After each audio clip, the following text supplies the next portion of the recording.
When I first met Talia Rennard, I thought I'd found the sister I never had. She was the kind of friend who made life feel cinematic, always pulling me into spontaneous plans, wild laughter echoing in cafes, and endless conversations about dreams that felt too big for our small city.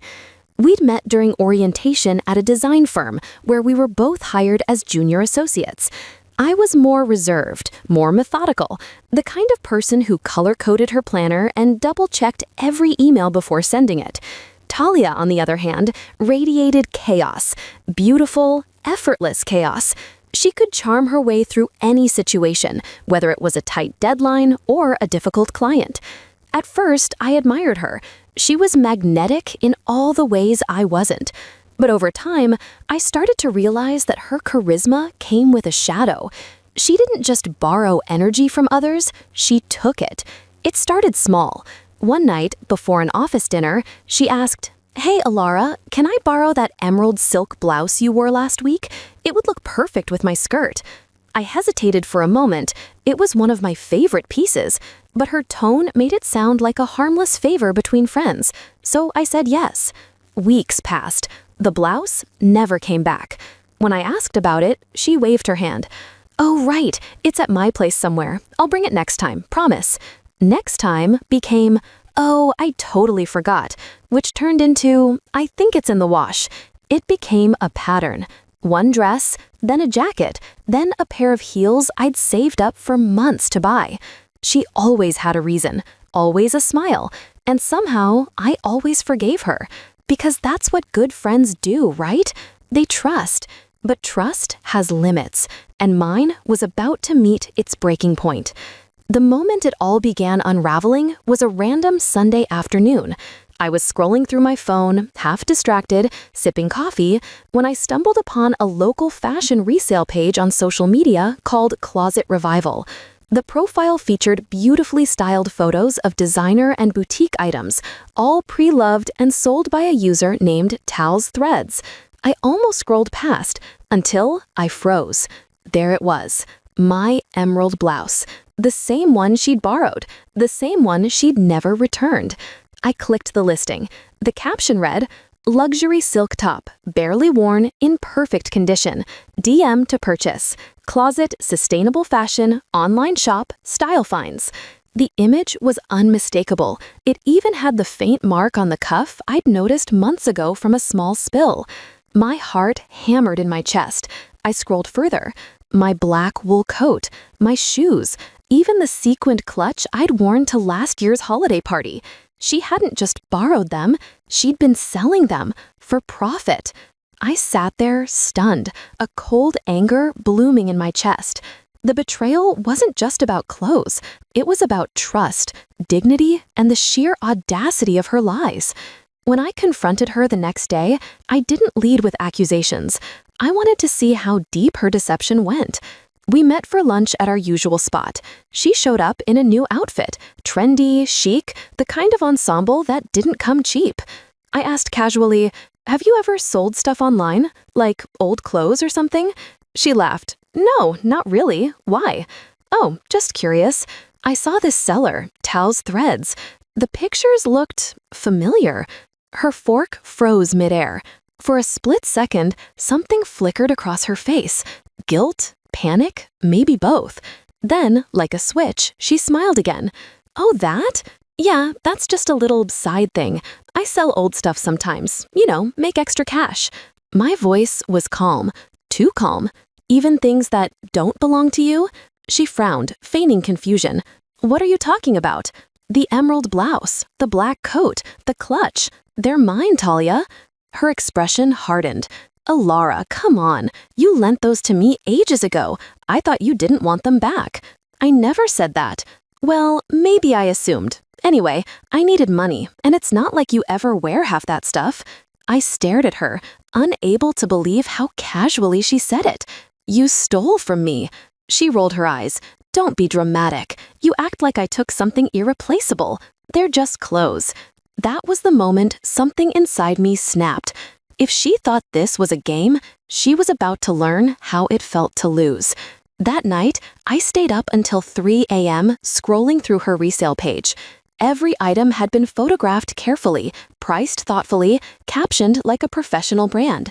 She'd even been tagging influencers to get visibility.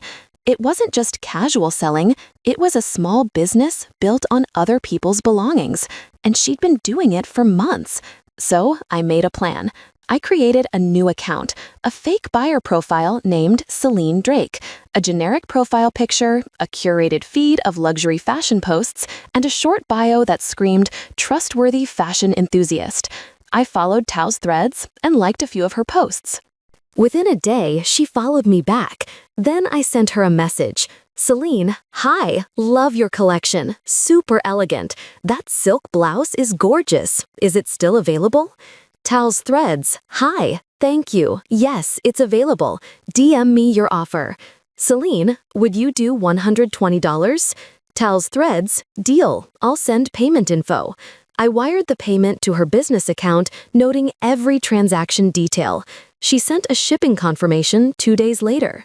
I made sure it was sent to a P.O. box I'd rented temporarily under the alias. When the package arrived, my pulse raced. I opened it slowly, and there it was, my blouse, folded neatly, smelling faintly of her perfume. I took photos of everything, the box, the receipt, the return label, the blouse. Proof. But I wasn't done. I contacted several of her buyers through my Celine account, claiming I was considering purchasing but had some concerns. I sent them discreet screenshots comparing photos of the sold items to my old Instagram posts where I was wearing the same pieces. It didn't take long before whispers started circulating in the local resale community. People began commenting subtle questions under her posts. Hey, is this original? Looks familiar. Didn't someone else post this photo before? At first, she ignored it. Then she started deleting comments. Then she turned her account private. But I wasn't finished yet. One of her buyers reached out to me directly. Hey, I bought a bag from Tao's Threads and it smells strongly of perfume, almost like it wasn't new. Do you know what's going on? That was my cue. I replied, she's been reselling stolen items, mine to be exact. Within a week, screenshots of her listings spread across local forums tagged with captions like, "Beware of Tao's Threads" and "Reseller caught selling stolen designer pieces." Her little business imploded overnight. And the best part? She didn't even know it was me. Until she did. It happened 2 weeks later. She stormed into my office, eyes blazing, hair disheveled, fury radiating off her. "You think I don't know what you did?" she hissed. I looked up calmly from my desk. "I don't know what you're talking about. Don't play dumb, Alara. Those posts, those fake buyers, it was you." I tilted my head slightly. "Funny accusation. Do you have proof?" Her lips trembled. For once, she had none. "You destroyed my business," she said, her voice cracking. "Do you have any idea what that means for me? Maybe now you understand what it feels like to have something you built taken from you." For a long moment, she said nothing. Then she whispered, "You're cruel." I met her eyes. "No, Talia, I'm honest. Something you never were." She left without another word. After that, the office atmosphere changed. Rumors spread quickly. People whispering about how Talia had been fired after clients found out about her side hustle. She didn't return to work. She didn't even show up to collect her things. A few months passed. Life returned to its rhythm. I got promoted to project lead, started a new fashion blog, and finally began enjoying the peace that came from no longer tiptoeing around betrayal disguised as friendship. But closure, I learned, is rarely clean. One night, I received an anonymous message on my blog. "You think you're better now? Just remember, you built your peace on someone else's ashes." No name, no reply. But I knew it was her. For a brief moment, guilt pricked at the edges of my conscience. I had exposed her publicly. I had made sure her reputation wouldn't recover. Maybe that was too far. Maybe. But then I thought of every lie she'd told, every time she'd smiled while taking something that wasn't hers. Guilt faded quickly. A year later, at a fashion networking event, I saw her again. She was standing near the back, thinner, quieter, dressed in muted tones. When our eyes met, she looked away. Later that night, as I left the venue, I felt a strange calm. I didn't hate her anymore. I didn't need to.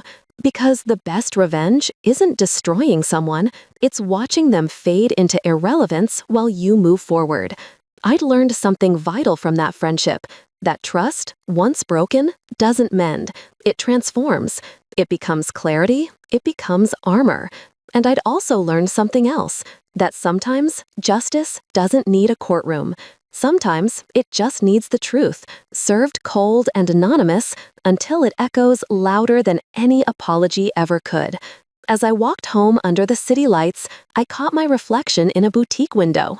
Stronger, sharper, freer. Once upon a time, I'd lent my clothes to a friend. Now, I wore something far better, self-respect.